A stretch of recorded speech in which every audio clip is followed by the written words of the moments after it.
जय हिंद बच्चों।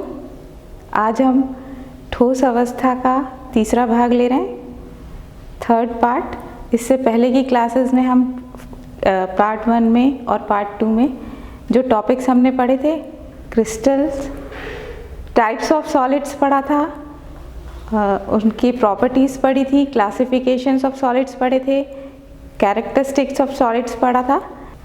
दूसरे पार्ट में हमने यूनिट सेल और क्रिस्टल लैटिस के बारे में मेनली पढ़ा था।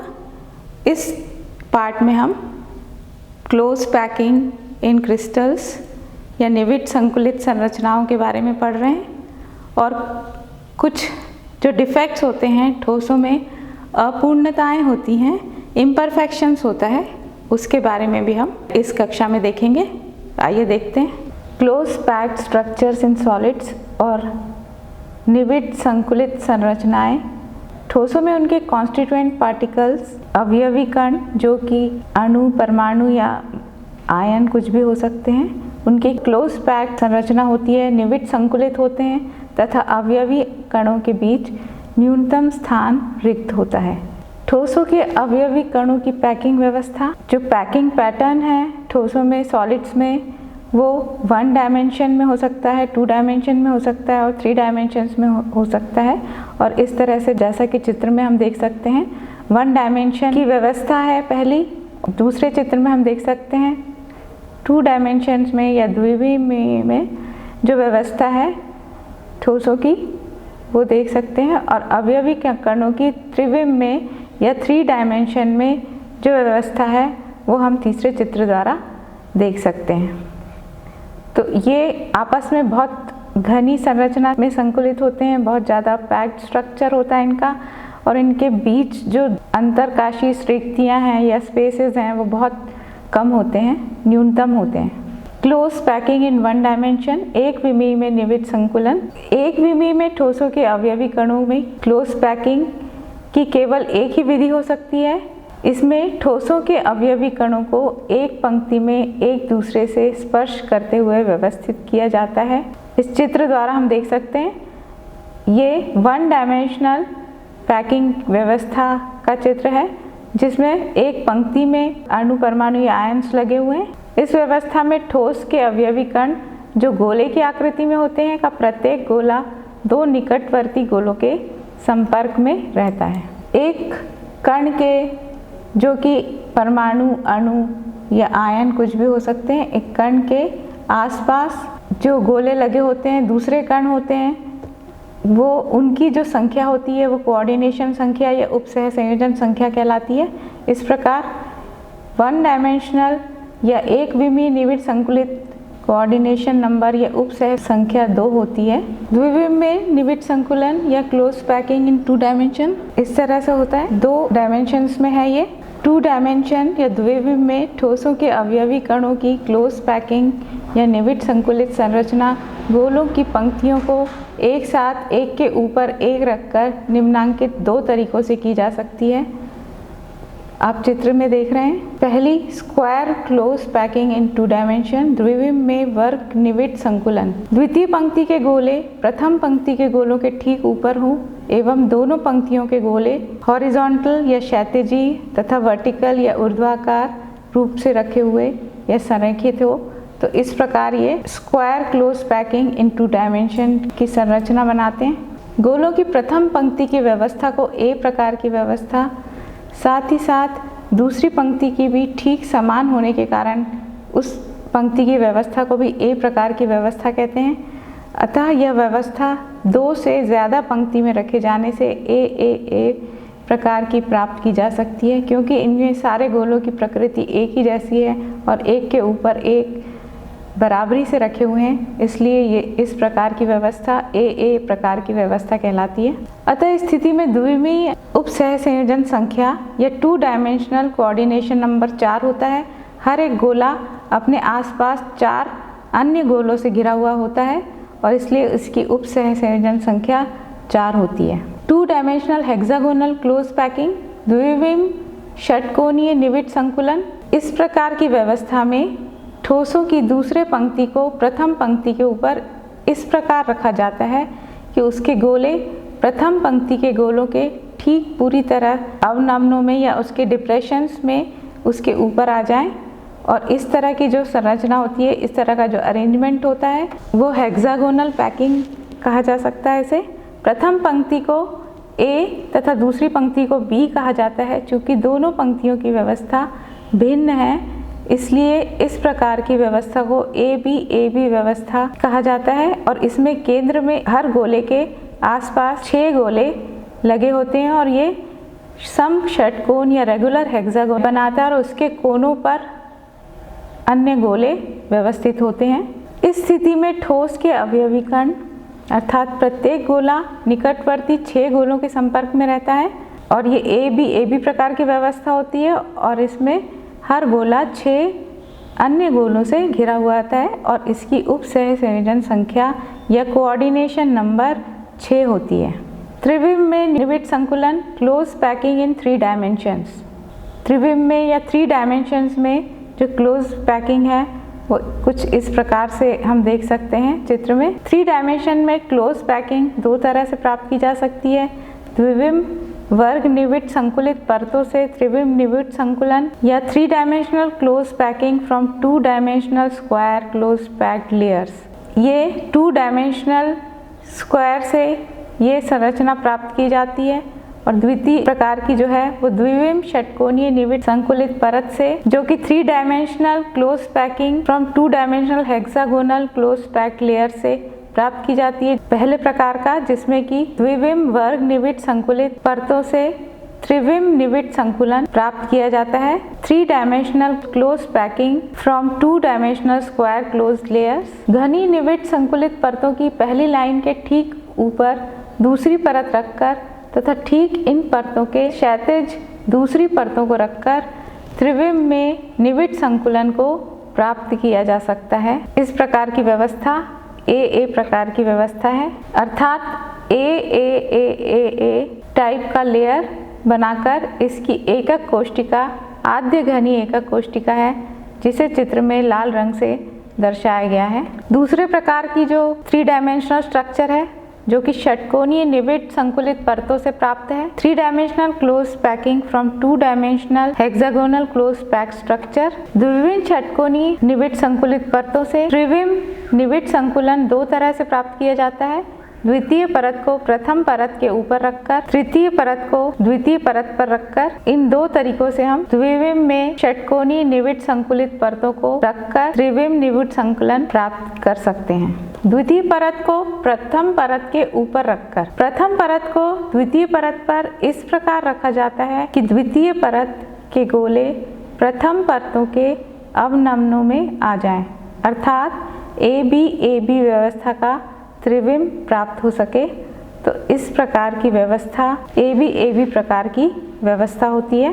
पहली जब भी द्वितीय परत का एक गोला प्रथम परत की रिक्ति के ऊपर अथवा नीचे होता है तो एक चतुष्फलकीय रिक्ति उत्पन्न होती है और इसे टेट्राहेड्रल वॉइड्स भी कहा जाता है। चित्र में हम देख रहे हैं इनके बीच में जो रिक्ति उपलब्ध है और वो क्योंकि चारों तरफ से घिरी हुई है इसलिए चतुष्फलकीय रिक्ति है और इसको टेट्राहेड्रल वॉइड्स भी कहा जाता है। दूसरे परत की त्रिकोणीय रिक्तियां प्रथम परत की त्रिकोणीय रिक्तियों के ऊपर होती हैं, जिससे 2 त्रिकोणीय रिक्तियां एक के ऊपर की ओर शीर्ष वाला तथा दूसरी नीचे की ओर शीर्ष वाला बनाते हैं और इस तरह से जो रिक्ति प्राप्त होती है उसे अष्टफलक रिक्ति कहते हैं, क्योंकि इसके 8 फलक होते हैं, 8 तरफ से घिरी हुई होती है और इसे ऑक्टाहेड्रल वॉइड्स भी कहा जा सकता है। चित्र द्वारा हम स्पष्टता देख सकते हैं कि किस तरह से ऑक्टाहेड्रल रिक्ति हमें दिखाई दे रही है अणुओं के बीच में।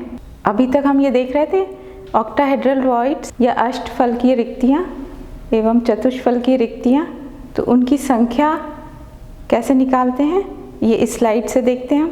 रिक्तियों की संख्या या नंबर ऑफ वॉइड्स। चतुष्फलक टेट्राहेड्रल तथा अष्टफलक ऑक्टाहेड्रल रिक्तियों की संख्या क्लोज्ड पैक्ड गोलों की संख्या पर निर्भर करती है। मान लिया कि निविड संकुलित गोलों की संख्या n है, तो इस व्यवस्था में प्राप्त चतुष्फलक रिक्तियों की संख्या 2n होगी तथा अष्टफलक रिक्तियों की संख्या बराबर n होगी। तृतीय परत को द्वितीय परत पर रखना। तृतीय परत को द्वितीय परत पर रखने पर 2 संभावनाएं होती हैं। चतुष्फलकी रिक्तियों का आच्छादन, कवरिंग ऑफ टेट्राहेड्रल वॉइड्स, और दूसरे प्रकार की अष्टफलकी रिक्तियों का आच्छादन, कवरिंग ऑफ ऑक्टाहेड्रल वॉइड्स। जो प्रथम प्रकार का है चतुष्फलकीय रिक्तियों का आच्छादन या कवरिंग ऑफ टेट्राहेड्रल वॉइड्स। द्वितीय परत की चतुष्फलकीय रिक्तियों को तृतीय परत को प्रथम परत के गोलों पर इस प्रकार व्यवस्थित किया जाता है। इस व्यवस्था में गोलों के पैटर्न एकांतर पैटर्न में बार बार रिपीट होते हैं, पुनरावृत्त होते हैं तथा ए बी का पैटर्न प्राप्त होता है। इस संरचना में षटकोणीय निविड संकुलित, हेक्सागोनल क्लोज पैकिंग और HCP से इसे डिनोट करते हैं। षटकोणीय संकुलन किस प्रकार से A लेयर के ऊपर B लेयर है, फिर B लेयर के ऊपर फिर से A लेयर है और A के ऊपर फिर से B है, तो इस तरह से जो व्यवस्था करके HCP या हेक्सागोनल क्लोज पैकिंग स्ट्रक्चर प्राप्त होता है। अष्टफलकी रिक्तियों का आच्छादन, कवरिंग ऑक्टाहेड्रल वॉइड्स। अब जो ऑक्टाहेड्रल वॉइड्स होते हैं, अष्टफलकी रिक्तियां होती हैं, उनको किस तरह से कवर किया जाए, इसके लिए तीसरी परत दूसरी परत के ऊपर इस प्रकार रख सकते हैं कि उसके गोले ऑक्टाहेड्रल वॉइड्स को पूरी तरह से कवर कर लें, और इस व्यवस्था में तीसरी परत के गोले प्रथम अथवा द्वितीय किसी भी परत के साथ संरेखित नहीं होते हैं। इस व्यवस्था को यदि C कहा जाए तो यह व्यवस्था ABC प्रकार की व्यवस्था होगी, और इस प्रकार प्राप्त संरचना को फलक केंद्रीय घनी FCC या फेस सेंटर्ड क्यूबिक अथवा घनी निविड संकुलित क्यूबिक क्लोज पैकिंग CCP संरचना कहा जाता है, और इसे CCP से डिनोट करते हैं। इसे हम चित्र द्वारा देख सकते हैं। ABC 3 प्रकार की लेयर हैं और ये किस तरह से ऑक्टाहेड्रल वॉइड्स को कवर कर रही हैं। ठोसों की जो व्यवस्था होती है बहुत नियमित व्यवस्था होती है, रेगुलर पैटर्न में होते हैं। क्रिस्टल में ये जो व्यवस्था है एक प्रकार की होती है। जब इसकी व्यवस्था में कुछ चेंज आते हैं, कुछ बदलाव आता है और इसकी व्यवस्था रेगुलर नहीं रह जाती, कुछ अनियमितताएं दिखाई देती हैं, कहीं कहीं पर कुछ रिक्तियाँ आ जाती हैं, कहीं पर कुछ पार्टिकल्स एक्स्ट्रा आ जाते हैं, तो ऐसे केसेस में ठोसों में अपूर्णताएं उत्पन्न होती है, जिसे कि हम इम्परफेक्शंस इन सॉलिड्स बोलते हैं। और ये मुख्यतः 2 प्रकार के होते हैं, बिंदु दोष या पॉइंट डिफेक्ट्स और लाइन डिफेक्ट्स और रेखीय दोष।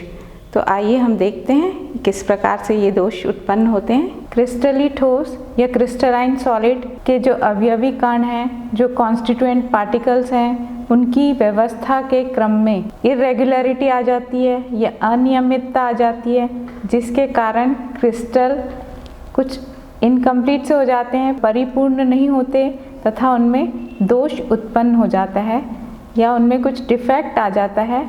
और ऐसे उत्पन्न दोषों को जो कि ठोस में उत्पन्न होते हैं क्रिस्टल दोष या ठोसों में अपूर्णता कहते हैं, क्रिस्टल डिफेक्ट्स, या हम ये कह सकते हैं इम्परफेक्शंस इन सॉलिड्स। ठोसों में उत्पन्न दोष मुख्यतः 2 प्रकार के होते हैं।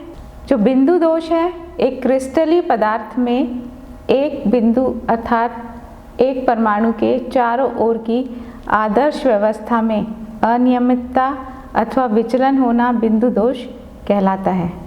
बिंदु दोष के प्रकार, टाइप्स ऑफ पॉइंट डिफेक्ट। ठोसों में बिंदु दोष के 3 प्रकार होते हैं। पहला स्टाइकोमेट्रिक दोष, दूसरा अशुद्धता दोष और तीसरा नॉन स्टाइकोमेट्रिक दोष। स्टाइकोमेट्रिक दोष या स्टाइकोमेट्रिक डिफेक्ट्स ठोसों में वैसे बिंदु दोष जो ठोस की स्टाइकोमेट्री को प्रभावित नहीं करते हैं। स्टाइकोमेट्रिक दोष को अंतर दोष या इंट्रिंसिक डिफेक्ट अथवा ऊष्मागतिकी दोष या थर्मोडायनेमिक डिफेक्ट्स भी कहा जाता है। स्टाइकोमेट्रिक दोष मुख्यतः 2 प्रकार का होता है।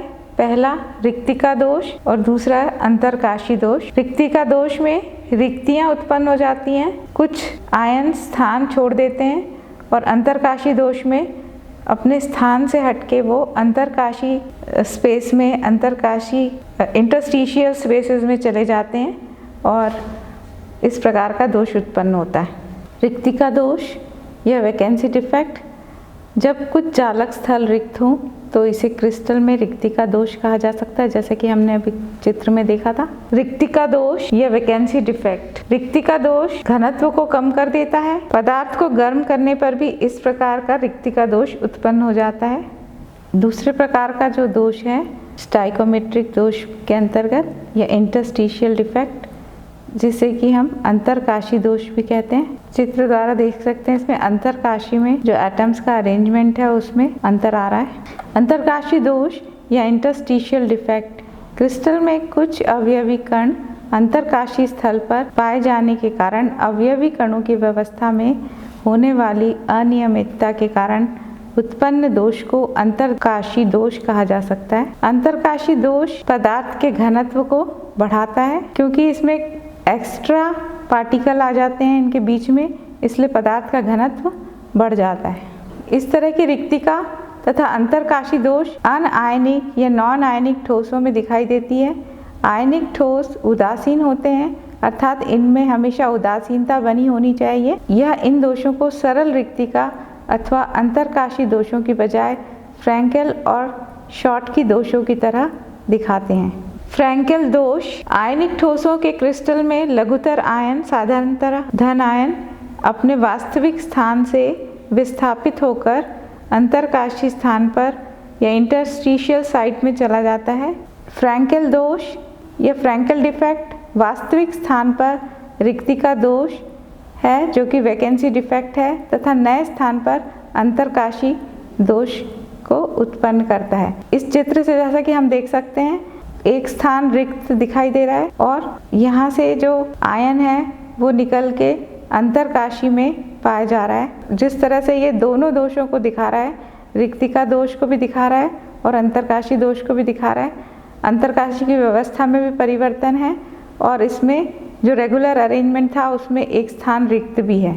फ्रैंकेल दोष उन आयनिक पदार्थ द्वारा दिखलाया जाता है जिनमें आयनों का आकार एक प्रकार का होता है, जिनमें आयनों के आकार में अधिक अंतर नहीं होता। उदाहरण के लिए ZnS, AgCl, AgBr, AgI इत्यादि। यह दोष आयन के लघु आकार के कारण होता है।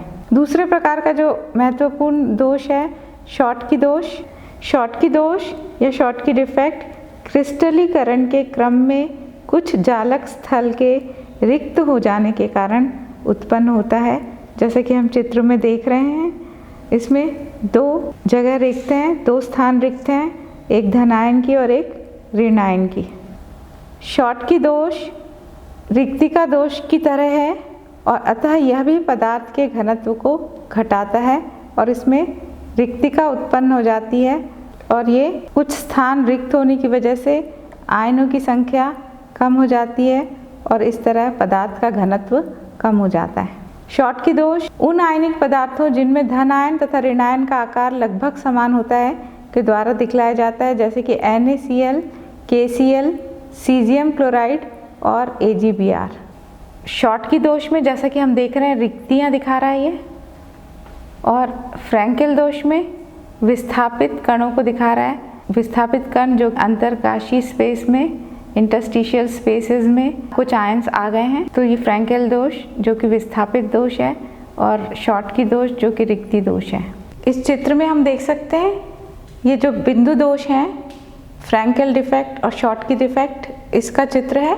इसमें जो फ्रैंकेल डिफेक्ट है इसमें जो रिक्ति है वो अंतरकाशी स्पेस में या इंटरस्टिशियल स्पेस में कैटायन चला गया है, और जो शॉटकी डिफेक्ट है उसमें जो कैटायन है और एनायन है दोनों ने अपनी जगह छोड़ दी है और वहाँ पर एक रिक्तियाँ उत्पन्न हो गई है और इसकी वजह से इसके घनत्व पे असर होता है। शॉटकी डिफेक्ट में क्योंकि आयंस, नंबर ऑफ आयंस कम हो जाते हैं, इसलिए इसका घनत्व कम हो जाता है क्रिस्टल का, और जबकि फ्रैंकेल डिफेक्ट में आयन सिर्फ अपना स्थान छोड़ देते हैं और वो क्रिस्टल के लैटिस में ही रहते हैं, क्रिस्टल में ही रहते हैं, इसलिए उसकी डेंसिटी में कोई प्रभाव नहीं पड़ता। अगले प्रकार का जो दोष है अशुद्धता दोष, या हम इसे इम्प्योरिटी डिफेक्ट भी कह सकते हैं, जो कि अशुद्धि की उपस्थिति की वजह से होता है क्रिस्टल में। जब गलित सोडियम क्लोराइड को स्ट्रोंशियम क्लोराइड की अल्प मात्रा के साथ क्रिस्टलीकृत किया जाता है तो जालक में सोडियम के कुछ आयन का स्थान स्ट्रोंशियम के आयन्स द्वारा घेर लिया जाता है। वो उसकी जगह को घेर लेते हैं, प्रतिस्थापित कर देते हैं। इस स्थिति में प्रत्येक स्ट्रोंशियम आयन द्वारा 2 सोडियम आयन का स्थान प्रतिस्थापित किया जाता है। यह एक आयन का स्थान ग्रहण करता है और दूसरा स्थान रिक्त रह जाता है। इस प्रकार उत्पन्न धन आयन रिक्तियों की संख्या स्ट्रोंशियम आयन के बराबर होती है। इस कारण से सोडियम क्लोराइड NaCl के क्रिस्टल में अशुद्धता आ जाती है और इस तरह की अशुद्धता के कारण उत्पन्न दोष को अशुद्धता दोष या इम्प्योरिटी डिफेक्ट कहा जाता है। कुछ उदाहरण है CdCl2 या कैडमियम क्लोराइड तथा सिल्वर क्लोराइड का ठोस विलयन भी जो अशुद्धता दोष प्रदर्शित करता है। अगले प्रकार का जो दोष है वो नॉन स्टाइकोमेट्रिक दोष है। वैसे नॉन स्टाइकोमेट्रिक अकार्बनिक ठोस जिनमें क्रिस्टल संरचनाओं में दोष के कारण अवयवी नॉन स्टाइकोमेट्री अनुपात में पाए जाते हैं। नॉन स्टाइकोमेट्री दोष, नॉन स्टाइकोमेट्रिक डिफेक्ट्स 2 प्रकार के होते हैं। धातु आधिक्य दोष, मेटल एक्सेस डिफेक्ट, जिसमें कि धन आयनों की अधिकता हो जाती है, और दूसरा है धातु न्यूनता दोष, जिसमें कि मेटल की डेफिशिएंसी होती है। मेटल डेफिशिएंसी डिफेक्ट भी कहते हैं इसे। धातु आधिक्य दोष, जैसे कि नाम है मेटल एक्सेस डिफेक्ट, इसमें मेटल एक्सेस में हो जाता है। चित्र द्वारा हम देख सकते हैं धन आयन वाला जो मेटल है A, वो यहाँ पर उसकी संख्या ज़्यादा है और ये मेटल एक्सेस डिफेक्ट बता रहा है। अगला जो है ऋण आयनिक रिक्तिका के कारण धातु आधिक्य दोष, metal excess defect due to anionic vacancies. तो एन आयन के स्थान पर जो रिक्ति उत्पन्न हो जाती है कुछ क्रिस्टल्स में, ऋण आयनिक रिक्तिका के कारण जो धातु आधिक्य दोष होता है वो इस चित्र द्वारा देख सकते हैं। इसमें इलेक्ट्रॉन कम हो गया है जिसकी वजह से धातु के जो आयन्स हैं वो अधिक मात्रा में हो गए। जब NaCl के क्रिस्टल को वाष्प के वातावरण में गर्म किया जाता है तो सोडियम परमाणु क्रिस्टल की सतह पर जम जाते हैं और उनका स्थान रिक्त हो जाता है। इस स्थिति में सोडियम आयन बनाने के लिए सोडियम परमाणु का एक इलेक्ट्रॉन निकल जाता है। इस तरह निर्मुक्त इलेक्ट्रॉन विसरित होकर क्रिस्टल के ऋणायनिक स्थान को ऑक्यूपाई कर लेता है, घेर लेता है, और इससे क्लोराइड आयन क्रिस्टल की सतह पर विसरित हो जाते हैं और सोडियम परमाणु के साथ जुड़कर सोडियम क्लोराइड बना देते हैं।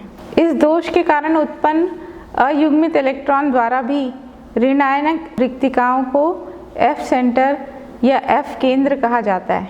ये अयुग्मित इलेक्ट्रॉन के NaCl के केंद्र में होने का कारण क्रिस्टल को पीला रंग प्रदान करते हैं। जो अयुग्मित इलेक्ट्रॉन है वो केंद्र में उपस्थित है और वो क्रिस्टल को एक विशिष्ट रंग दे रहे हैं जो कि सोडियम क्लोराइड के केस में पीला रंग प्रदान करते हैं। इसी प्रकार लिथियम का आधिक्य, जब लिथियम क्लोराइड के क्रिस्टल में लिथियम की अधिकता हो जाती है तब वो क्रिस्टल को गुलाबी रंग देता है। इसी प्रकार पोटेशियम का आधिक्य KCl क्रिस्टल को बैंगनी रंग प्रदान करता है। अगला प्रकार है अतिरिक्त धन आयनों की अंतरकाशी स्थलों पर उपस्थिति से धातु आधिक्य दोष। तो इस प्रकार के दोष में अतिरिक्त धन आयन अंतरकाशी स्थल पर उपलब्ध होते हैं जिसकी वजह से ये धातु आधिक्य दोष उत्पन्न होता है। Metal excess defect due to the presence of extra cations at interstitial sites. यहाँ पर हम देख रहे हैं इंटरस्टिशियल साइट्स पे ये जो कैटायन है एक्स्ट्रा कैटायन, जिसकी वजह से ये धातु आधिक्य दोष हुआ है। जिंक ऑक्साइड का रंग कमरे के तापमान पर सफ़ेद होता है। गर्म करने पर जिंक ऑक्साइड पीले रंग का हो जाता है। जब जिंक ऑक्साइड को गर्म किया जाता है तो इसमें से ऑक्सीजन मुक्त होता है और Zn2+ का आयन प्राप्त होता है। ऑक्सीजन के निकलने से जिंक ऑक्साइड के क्रिस्टल में जिंक का आधिक्य हो जाता है और आधिक्य में उपस्थित Zn2+ के आयन अंतरकाशी स्थलों में और इलेक्ट्रॉन निकटवर्ती अंतरकाशी स्थलों में चले जाते हैं। धातु न्यूनता दोष, अगले प्रकार का जो दोष है वो धातु की कमी के कारण उत्पन्न होता है। मेटल डेफिशिएंसी डिफेक्ट भी कह सकते हैं इसे। इस चित्र में हम देख सकते हैं इसमें कुछ स्पेस कम है Fe2 आयंस के, ये जो अब देख सकते हैं ये वैकेंसी है। कई ऐसे ठोस हैं जिन्हें स्टाइकोमेट्रिक संगठन में बनाना कठिन होता है। एवं इनमें सामान्य अनुपात की तुलना में धातु की मात्रा कम होती है। अतः धातु के क्रिस्टल के ऐसे दोष जिसमें धातु का स्टाइकोमेट्री अनुपात की तुलना में धातु की मात्रा कम हो जाती है, धातु न्यूनतम दोष कहलाता है, या मेटल डेफिशिएंसी डिफेक्ट कह सकते हैं हम इसमें। FeO अधिकतर Fe 0.95O के संगठन में पाया जाता है। यह वास्तव में Fe का 0.93 से 0.96 के रेंज परास में होता है। FeO के क्रिस्टल में से कुछ Fe2+ धन आयन लुप्त हो जाते हैं और धनावेश की क्षतिपूर्ति Fe3+ आयनों की आवश्यक संख्या से होती है।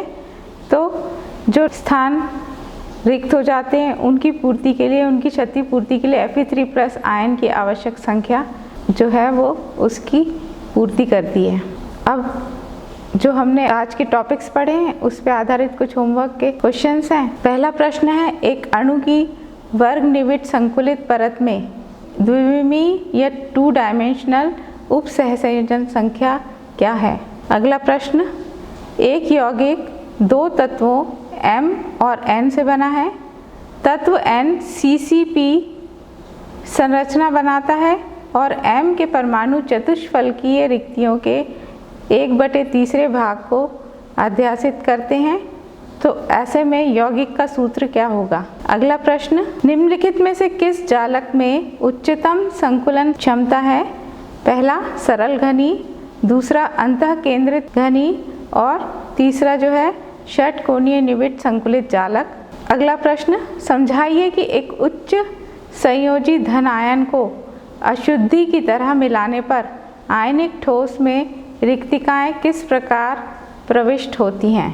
अगला प्रश्न, जब एक ठोस को गर्म किया जाता है तो किस प्रकार का दोष उत्पन्न होता है।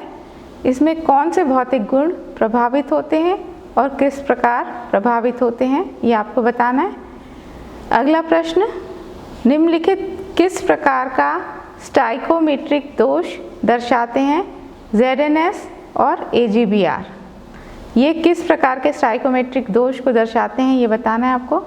अगला प्रश्न, जिन आयनिक ठोसों में धातु आधिक्य दोष के कारण ऋणात्मक रिक्तिका होती है वे रंगीन होते हैं, इसे उपयुक्त उदाहरण की सहायता से समझाइए।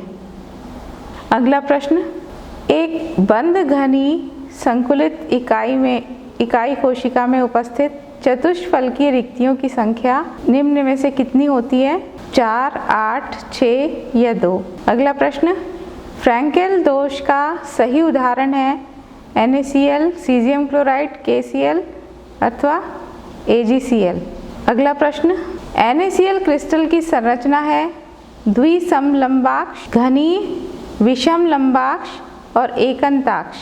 इनमें से किस प्रकार की संरचना NaCl का क्रिस्टल प्रदर्शित करता है। अगला प्रश्न, समचतुष्फलकी सममिति के लिए त्रिज्या अनुपात की सीमा निम्न में से कौन सी है। अगला प्रश्न, क्रिस्टल जालक में से एक धन आयन एवं एक ऋण आयन उपस्थित होने पर उत्पन्न दोष को कौन सा दोष कहते हैं निम्न में से। शॉटकी दोष, फ्रैंकेल दोष, क्रिस्टल दोष या आयनिक दोष। आज हमने क्रिस्टल्स में जो पैकिंग की व्यवस्था है, निविड संकुलित संरचनाएं हैं, इसको डिटेल में पढ़ा और साथ में ही हमने ठोसों में जो अपूर्णताएं पाई जाती हैं, इम्परफेक्शंस पाए जाते हैं सॉलिड्स में, उस पे भी गौर किया और इस पे आधारित कुछ होमवर्क के प्रश्न दिए हैं, तो आप उन्हें सॉल्व कर लीजिए। आगे की कक्षाओं में हम इसके जो बचे हुए टॉपिक्स हैं उसको देखेंगे। धन्यवाद।